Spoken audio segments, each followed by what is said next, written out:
புத்திசாலி முயல். இந்த மாதிரி கதைகளை தொடர்ந்து பார்ப்பதற்கு விஷுவல் ஸ்டோரிஸ் சேனலை சப்ஸ்கிரைப் பண்ணிக்கோங்க.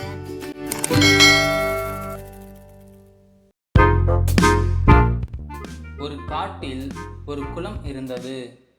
அந்த குளத்தின் நடுவில் தீவு ஒன்று இருந்தது. அந்த தீவில் நிறைய பழம் தரும் மரங்கள் நின்றன. அந்த மரங்களில் உள்ள பழங்கள் மிகவும் சுவையாக இருக்கும். அந்த காட்டில் உள்ள அனைத்து மிருகங்களுக்கும் அந்த தீவில் உள்ள பழங்களை சாப்பிட மிகவும் ஆசை. ஆனால் அந்த குளத்தை தாண்டி அவற்றிற்கு செல்வதற்கு மிகவும் பயமாக இருக்கும்.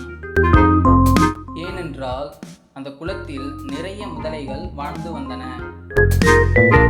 ஒரு நாள் அந்த முயலுக்கு அந்த தீவிற்கு சென்று அந்த பழங்களை எப்படியாவது சாப்பிட வேண்டும் என்ற ஆசை தோன்றியது. அப்பொழுது அந்த முயல் ஒரு திட்டம் தீட்டியது. அந்த முயலானது குளத்தின் அருகில் வந்து முதலைகளை அழைத்தது. முதலைகள் அனைத்தும் யாரது நம்மளை இவ்வளவு தைரியமாக கூப்பிடுவது என்று நினைத்து கொண்டு அனைத்து முதலைகளும் குளத்தின் வெளியே வந்து அந்த முயலை பார்த்து என்ன என்று கேட்டன. அப்பொழுது அந்த முயல் முதலைகளிடம், நீங்கள் என்னை ஒன்றும் செய்ய மாட்டீர்கள் என்று எனக்கு ஒரு சத்தியம் செய்யுங்கள் என்று கேட்டது. உடனே முதலைகள், நாங்கள் உன்னை ஒன்றும் செய்ய மாட்டோம், என்னவென்று சொல் என்று கூறியது முதலைகள். முயல் முதலைகளிடம், இந்த காட்டின் ராஜாவான சிங்கம் இந்த காட்டில் உள்ள அனைத்து மிருகங்களுக்கும் ஒரு விருந்தினை ஏற்பாடு செய்வதாக உள்ளது. அதனால் இந்த காட்டில் உள்ள மிருகங்கள் எண்ணிக்கையை பட்டியலிட்டு கொடுக்க சொல்லி உள்ளது.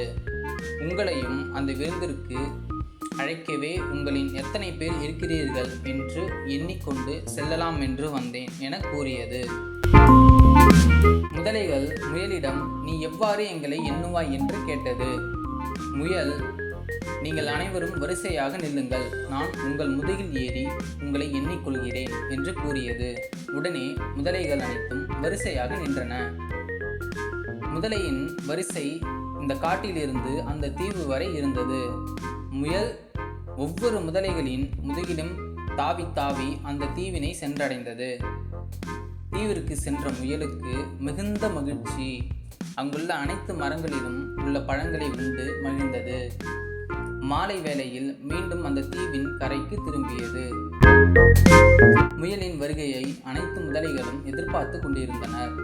அப்பொழுது முயல் கரைக்கு வந்தவுடன் முயலிடம் ஒரு முதலை, இவ்வளவு நேரம் நீ எங்கே சென்றாய் என்று கேட்டது. அப்பொழுது அந்த முயல், நான் உங்களை சரியாக கணக்கெடுக்கவில்லை, குழம்பிவிட்டேன். உங்கள் எண்ணிக்கையில் சற்று குழப்பம் ஏற்பட்டு விட்டது.